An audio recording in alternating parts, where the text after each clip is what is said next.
Naaalala niyo pa ba itong clip na to?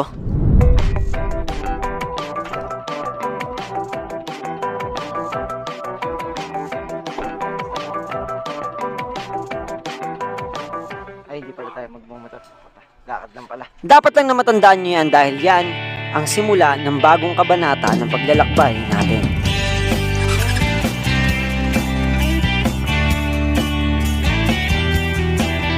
Malamang nakilala niyo kami ng galugad bilang mga content creator na nagbabiyahe, umaakyat sa mga bundok, at higit sa lahat naglalakad ng malayo para lang magpunta sa mga gusto naming puntahan. Mula sa paglalakad sa buong Binangonan para madiskubre ang kasaysayan nito, at hanggang sa pag-iikot sa buong Rizal ng nakikisakay lang, ay malugod naming ginanapan ng mga ito upang magbigay saya at mag-iwan ng kaalaman sa inyong mga manonood. Sa tagal na nawala ako sa channel na to ay papakilala ko na ang bagong kasapi ng grupong galugad. At ito, si Oyal. January 12, 2023 nang una naming makuha ng misis ko si Oyal. Kaarawan niya noon kaya isa si Oyal sa pinakamalaking regalo niya sa sarili niya. Ginamit namin siya sa hatid sundo sa kanya sa trabaho niya pero noon wala pa akong lisensya. Kaya naman inasikaso ko to kahit na napakahaba ng pila. At after ng isang buwan na paghihintay ay nakuha ko na ang lisensya ko. Kaya naman naisip kong gawin ang motovlog series. Para sa unang episode ng ating motovlog series ay tatalakayin at pupuntahan natin ang ilan sa mga sikat na daanan sa Rizal. Ilan rito ay ang sikat na zigzag road ng Antipolo Rizal at ang Marilaki Highway na nagdudugtong sa Marikina hanggang Quezon na madalas dayuhin ng mga rider katulad ko. Kaya naman ano pang inaantay natin? Simulan na natin ang paglalakbay. Yon. Good morning explorers. Papunta tayo ngayon sa isa sa pinakamagandang kalsada dito sa Rizal. And para sa episode 1 na itong motovlog series, no, pupuntahan ko na yung matagal ko nang gustong puntahan kahit nung nagbabiyahe pa ako. Kasama natin yung misis ko, yung sa likod no. So ang gagawin muna namin is magpapagas muna kami, tapos merong alternatibong daan dito. Mas mabilis kesa dun sa highway kami dadaan. Kabahay ni John Mark. Bye bye boy.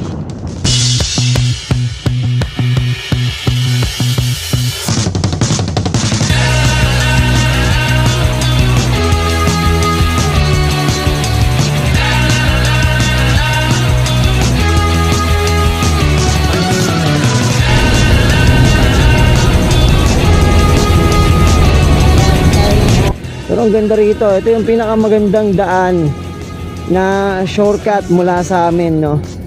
Bukod sa maganda na yung pagkakagawa ng daan pagdating sa taas,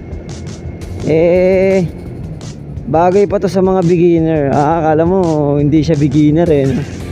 Yung mga nagbabike dito, ito nagsasightseeing, pupunta rito, yan, tinitignan yung view na yan, diba, napakaganda. Tinitignan nila yan, at tapos tsaka sila tsaka sila dito nagpapahinga. Minsan may mga vendor dyan, pero ngayon bawal na. Sa pagbaybay namin sa kalsadang ito ay dadaanan namin ang mahabang parang sa Angono Rizal, na didiretso palabas ng Antipolo Rizal.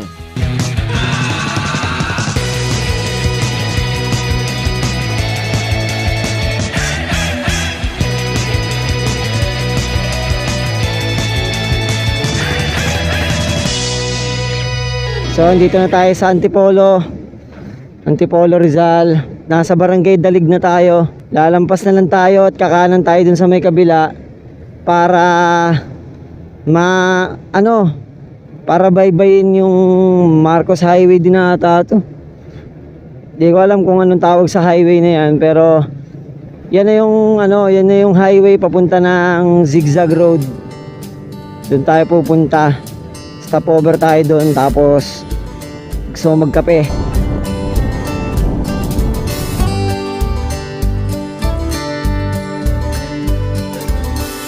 Ang ganda oh. Ganda, grabe ba? Kakanan tayo. Right lane, must turn right. Diba? Ayun nakalagay oh. Uy, gogi ka. Traffic? Wala traffic dito. Matapos namin baybayin ang kalsada mula sa Binangonan hanggang sa Antipolo, kailangan naman namin baybayin ang E. Rodriguez Avenue, ang highway papunta sa Zigzag Road. Pagtapos ng ilang minutong pagdadrive ay narating na namin ang zigzag road. At habang pababa ako rito ay di ko maiwasang isipin ang mga panahong naglalakad kami rito nila John Mark noong sinubukan naming ikutin ng buong Rizal. Ang laking pagbabago ng pagdaan ko dito dahil hindi ko na kailangan pang magtiis sa paglalakad tuwing may pupuntahan akong mga lugar.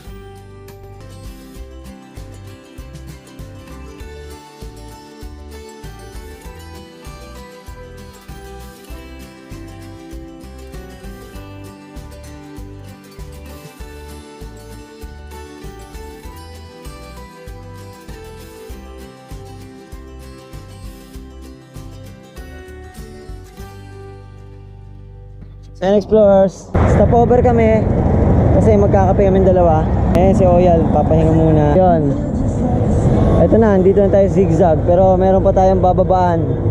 May bababaan pa tayo dyan sa baba. Diyan, tingnan mo naman yung view. So, pupunta na kami sa Marilake.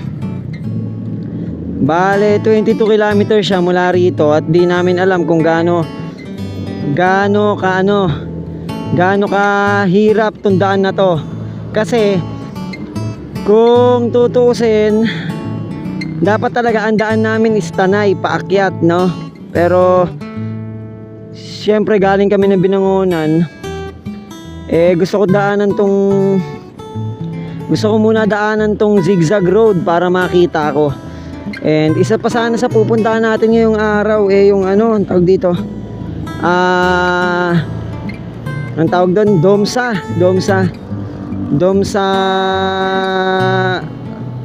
yung ahon doon. So hindi na namin nadaanan kanina dahil nga hindi kasya yung oras namin. Nabasa tayo, tapos bababa na tayo dito sa zigzag. Tayo ay bababa na at napakaganda ng tanawin dito. Ang sarap. Nakikita nyo ba yan, Explorers?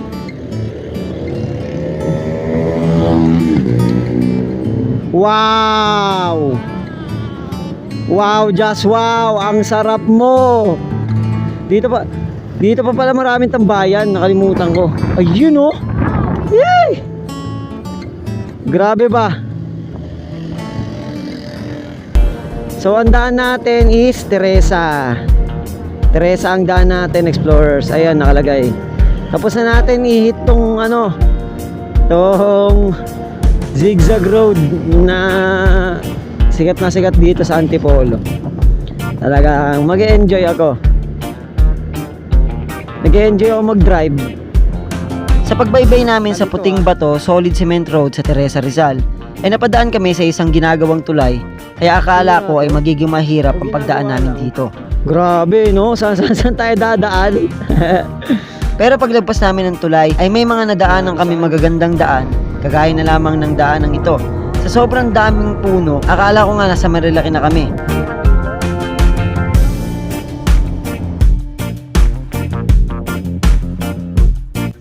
Maya-maya sa biyahe ay may nadaanan kaming isang bakal na tulay at sa sobrang ganda nito ay di na namin namalayan na malapit na pala kami. Ayan na, malapit na tayo sa Marilake Highway, Explorers. Kaya naman magkatapos ng mahabang paglalakbay ay narating na namin ang highway ng Marilake. Uphill.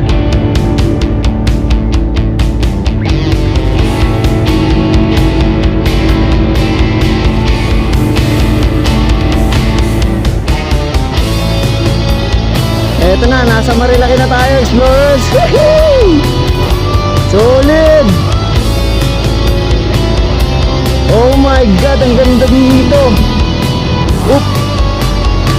Kuya naman, nakagulat ka eh. Oh my God. Sa ano ko lang ito nakikita? Sa mga video ko lang ito nakikita. Sa mga video ko lang ito nakikita, Explorers. Ang ganda. Solid.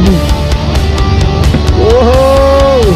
Malamang nakikita nyo kung gaano ako kasaya nang marating na namin yung pinakang highway ng Marilake. Malamang sa mga hindi nakamotor ay may mga tanong sila kung bakit nga ba kinahuhumalingan ng mga nakamotor ang Marilake. Ano bang dahilan? Ang Marikina Infanta Road o mas kilala bilang Marilake Highway ay isang kalsada na may layong 117 kilometers na nagsisimula sa Katipunan Avenue sa Quezon City, sa boundary ng Marikina. Ngunit para sa mga motorista, ang kagandahan nito ay nagsisimula paakyat ng Antipolo, papuntang Sierra Madre na dadaanan ng Tanay, Baras, Santa Maria, Laguna at nagtatapos sa Infanta, Quezon. Ang pangalan nitong Marilaki Highway ay pinagsama-samang pangalan ng bawat bayan na dadaanan ng kalsadang ito.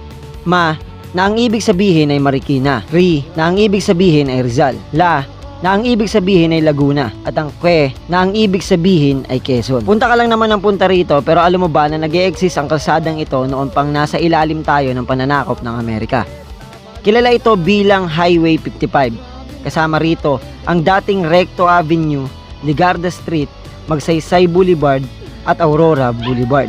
Sikat na sikat ang daanang ito dahil sa kanyang magandang pagkakagawa. At sa mga kurbada nitong animoy pang racing track, kaya naman nauhumaling ang mga nagmumotor sa ganda nito. Ilan sa mga sikat na kurbada dito ay ang Big C at Devil's Corner na bibisitahin at dadaanan din natin ngayong araw.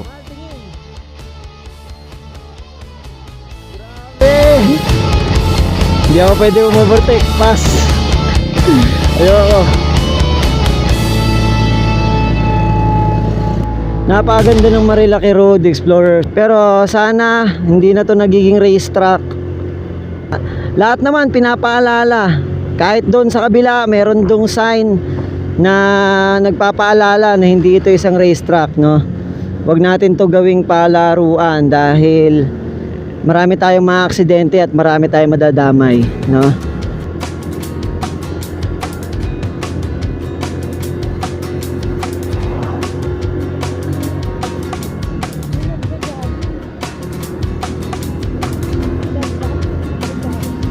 Grabe, ang daming namimitik oh.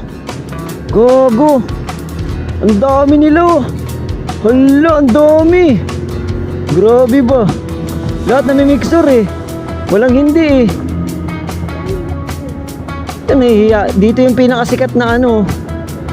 Wala pa akong sticker, Explorers. Kung makita nyo ako sa daan nung nagbumotovlog, wala pa akong maibibigay sa inyo. Magpapagawa pa tayo, no? Nakakahiya kasi ang daming vlogger.